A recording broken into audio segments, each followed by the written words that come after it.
Hello friends, आज हम दिसंबर 2019 के कुछ क्वेश्चन करेंगे। तो चलो इनको डिस्कस करते हैं और चैनल को सब्सक्राइब कर लेना।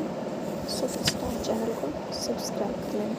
तो फर्स्ट क्वेश्चन है, in a given equation situation px is equal to 170, pm is equal to 190 and zx is equal to 152, then which of the following will be the value of the single factorial term of trade। तो हमें क्या निकालना है? हमें निकालना है value निकालनी है single factorial term of trade की। तो प्लीज़ मैं लिख नहीं सकती, तो इसलिए जो मैं बोल रही हूँ उसको थोड़ा ध्यान से सुनना, लिसन केयरफुली।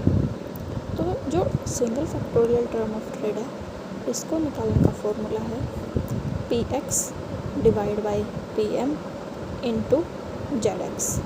क्या बोला मैंने? px divide by pm into zx। px की वैल्यू हमें दी है 170, pm की वैल्यू दी हमें 190 और zx की वैल्यू दी हमें 152। तो हम सारी वैल्यू पुट कर देंगे। 170 डिवाइड बाई 190 इंटू 152। जब हम इनको कैंसिल करेंगे तो हमारा आंसर आ जाएगा 136। तो option number A is correct, 136। Next question, match the economist with their field of contribution in mathematical economics. हमें लिस्ट दी है, तो हमें इस लिस्ट फर्स्ट को लिस्ट सेकंड से मैच करना है। तो देखो, फर्स्ट दिया है स्लट्सकी, सेकंड दिया है एरो, थर्ड दिया है लियोनटिफ और फोर्थ दिया है डैंटजिग। तो जो स्लट्सकी है, इसको एक निमोनिक से हम याद करेंगे। कैसे याद करेंगे? एक निमोनिक से याद करेंगे। देखो, स्लट्सकी आपने कुछ बैकवर्ड एससी ऐसे सुना होगा, तो स्लट्सकी को याद रखेंगे एससी से। इसकी कोड है एससी, स्लट्सकी एससी यानी सी यानी कंज्यूमर बिहेवियर एनालिसिस। तो स्लट्सकी को मिलाएंगे थर्ड से। तो थर्ड किस में दिया? थर्ड दिया है ऑप्शन नंबर 2 में। तो एक ही ऑप्शन से हमारा बन गया। तो स्लट्सकी हो गया consumer behaviour analysis. Next arrow, हमें दिया है एरो। एरो का आएगा सेस प्रोडक्शन फंक्शन। क्या आएगा? CES production function.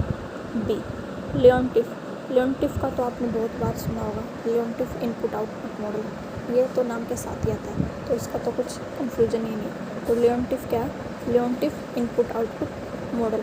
और लियोनटिफ में आपको लियोनटिफ TIEF TI दिया ना, आई इनपुट आउटपुट मॉडल, यानी लियोनटिफ से क्या बन गया?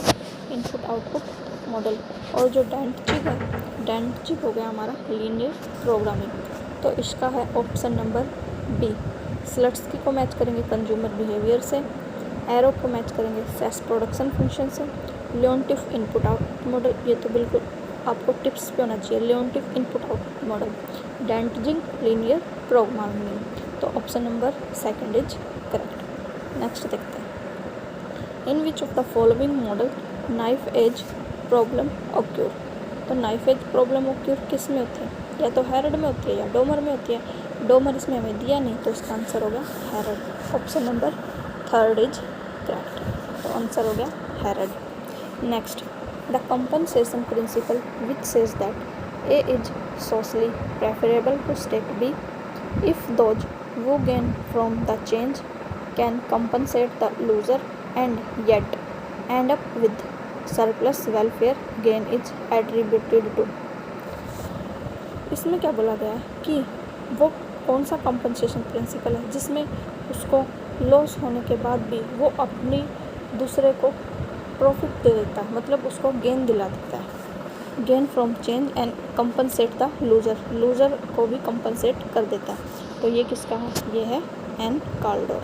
तो option number second is correct, N Kaldor. Next, ये क्वेश्चन इम्पोर्टेंट है, मतलब मोस्टली पूछा जाता है, इसको थोड़ा ध्यान से देखना। Physical deficit, budget deficit, revenue deficit और प्राइमरी डिफिशिएट। तो सबसे पहले देखते हैं फिजिकल डिफिशिएट। क्या देखते हैं? Fiscal deficit. तो फिजिकल डिफिशिएट क्या होता है? फिजिकल डिफिशिएट होता है excess of total expenditure over total receipt less borrowing. तो इसका हो गया, ये जो फिजिकल डिफिसिट है इसमें किससे मैच हो रहा है? ये मैच हो रहा है ऑप्शन नंबर लिस्ट सेकंड में थर्ड ऑप्शन से। तो थर्ड ऑप्शन तो फर्स्ट में भी दिया है और थर्ड में भी दिया है, ठीक है। अब फोर्थ और सेकंड ऑप्शन हमारे कट आउट हो गए। Next budget deficit. Budget deficit क्या होता है? बजट डिफिशिएट होता है excess of total expenditure over total receipt. Excess of total expenditure over total receipt. तो बी ऑप्शन का ए दोनों में दिया, फर्स्ट में भी और थर्ड में भी। नेक्स्ट दिया है रिवेन्यू डिफिशिएट। रिवेन्यू डिफिशिएट क्या होता है? रिवेन्यू डिफिशिएट होता है excess of revenue expenditure over revenue receipt. तो सी का सेकंड दिया हमें ऑप्शन नंबर ए में, तो हमारा option number A is correct हो गया। यानी रिवेन्यू डिफिशिएट क्या है? Excess of revenue expenditure over revenue receipt. Primary deficit fourth बच गया, excess of total expenditure over total receipt less borrowing and interest payment. देखो जो प्राइमरी डिफिशिएट है इसमें ये सेम ऑप्शन मिलेंगे, यही ऐसा ही। तो प्राइमरी डिफिशिएट क्या है? प्राइमरी डिफिशिएट जिसमें लास्ट में आ गया इंटरेस्ट पेमेंट, पी यानी primary deficit interest payment, that's it. Budgetary deficit B option देखो, बजटरी लिस्ट फर्स्ट में बी ऑप्शन देखो, बजट डिफिशिएट इसमें किस में दिया है? जो सेकंड ऑप्शन है देखो, revenue of total expenditure over total receipt. क्या दिया है? जो बजट डिफिशिएट है वो हमें क्या दिया है? बजट डिफिशिएट दिया हमें excess of total expenditure over total receipt. और रिवेन्यू रिसिप्ट क्या दिया? अब देखो इसमें रिवेन्यू दो बार यूज हुआ, इसमें सेकंड ऑप्शन लिस्ट सेकंड के सेकंड ऑप्शन में excess of revenue expenditure over revenue receipt. तो सी का सेकंड, तो option number A is correct. Option number A हमारा इसमें करेक्ट हो गया। नेक्स्ट देखते हैं, which trade policy result in the government levying both a specific tariff and ad valorem tariff on imported good. जिसमें दोनों होते हैं, कौन कौन सा? स्पेसिफिक भी और एड वॉल्यूम भी। उसको क्या कहेंगे? उसको हम बोलेंगे कंपाउंड टैरिफ। क्या बोलेंगे? Compound tariff. जो स्पेसिफिक टैरिफ है वो स्पेसिफिक गुड्स पे लगता है, जैसे वेट पे, साइज पे। और जो एड वॉल्यूम टैरिफ है ये सिर्फ वैल्यू पे लगता है। इसमें दोनों का बोल दिया, इसलिए इसको कंपाउंड टैरिफ बोलेंगे। क्या बोलेंगे?